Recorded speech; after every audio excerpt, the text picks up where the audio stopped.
Well, Tesla stock down 14% on Thursday as the very public fallout between its CEO Elon Musk and President Trump escalates. For more on all this, let's welcome in here Ross Gerber of Gerber Kawasaki Wealth and Investment Management. Ross, it is good to see you. So, listen, we got this brawl, Ross. It breaks out between Trump and Musk on social media. It gets heated, Ross, and very personal, very quickly. I'm sure you were watching and reading along with the rest of us as the posts were going back and forth. What did you make of it? Well, thought I was going to have a pleasant day today, but this is a disaster. I mean, of epic proportion. For Tesla and SpaceX, and whether Elon wants to accept it or not, he did help Trump get elected. It is his fault that Trump is president of the United States, and now he's angered this person who's whether Elon likes it or not, he's president of the United States. It makes him one of the most powerful people in the world. So I think Elon, in his ego and sort of weird haze of reality, actually thinks he's more powerful than Trump. And this is now a showdown. And this, as a shareholder, couldn't be worse for Elon and his properties and his investments and the future that he has, because Trump's going to be around, and Elon's pointed, for another 3.5 years. And I don't know why Elon thinks he's going to be around for another 40 years, but he seems to think he's going to live into his 90s, which I think is probably not true. But Ross, let me ask you, just bring back to the stock today, which got shelled. I mean, it got nailed 14%. Yeah. Does that move, does it seem justified to you, Ross, off this?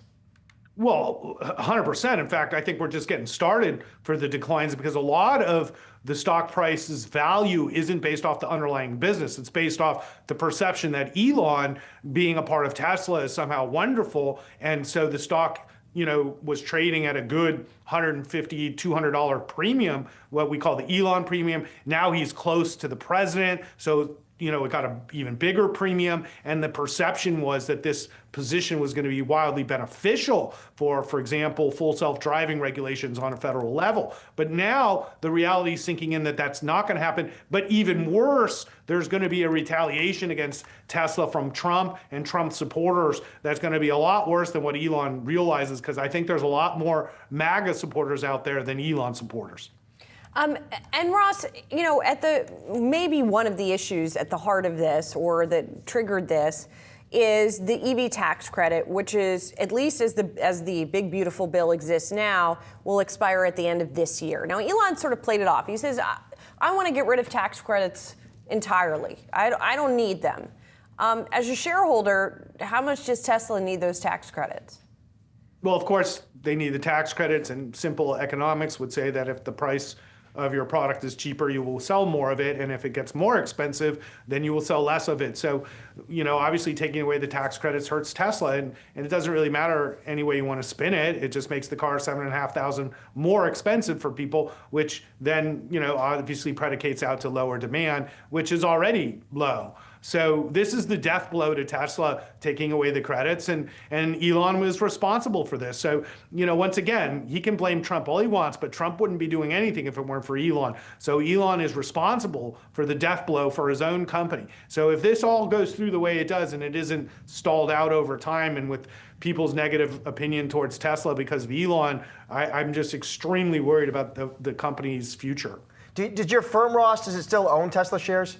Yeah. Our last 13F, we had 235,000 shares, and at one point we had over 500,000 shares at our top of owning Tesla, which is at the end of 21. And after the Twitter thing started happening, we started selling our stock, and we've been doing that. So our position's about 40% of what it was at the high. But we still have exposure. I lost over $10 million today, and I think it's worthy of a lawsuit. And I expect more of that to come in, and hopefully these pensions and other companies will sue the board of directors for Tesla for utter and complete negligence. I mean, it's just beyond negligence. Ross, is that a suit that you would sign on to? Is that something that you would spearhead?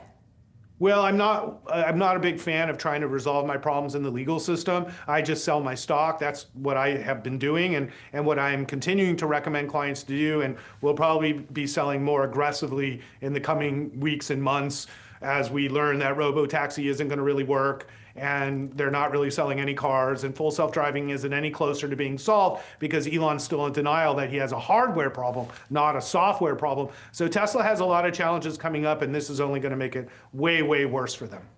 Ross, the stock did enjoy that nice bump. I mean, even now, since early April, it's up about 20%. What did you attribute that bump to? Was that Musk coming back to work full time at Tesla? Was it folks getting excited about the robotaxi in Texas? What did you think? Yeah, I think it's that. I think obviously building a robo-taxi business has a lot of potential, although I don't love the business and I think it's going to be a lot harder for Tesla than they realize. But there's a perception between robotics, AI, the potential for merging Tesla with XAI, and then robo-taxi making Tesla into a very interesting looking play on the future. But it doesn't change the fact that it's an EV company that sells EV for almost 100% of its revenue, and the rest of its revenue comes from battery storage and charging, which are related to EV and all related to climate. So this change of Tesla from an EV company to an AI company was predicated on these things working and Elon having a positive relationship with the government. And so I think that whole premise is now being questioned. And if we're really just selling EVs, the numbers are horrible and the stock should be trading under 200.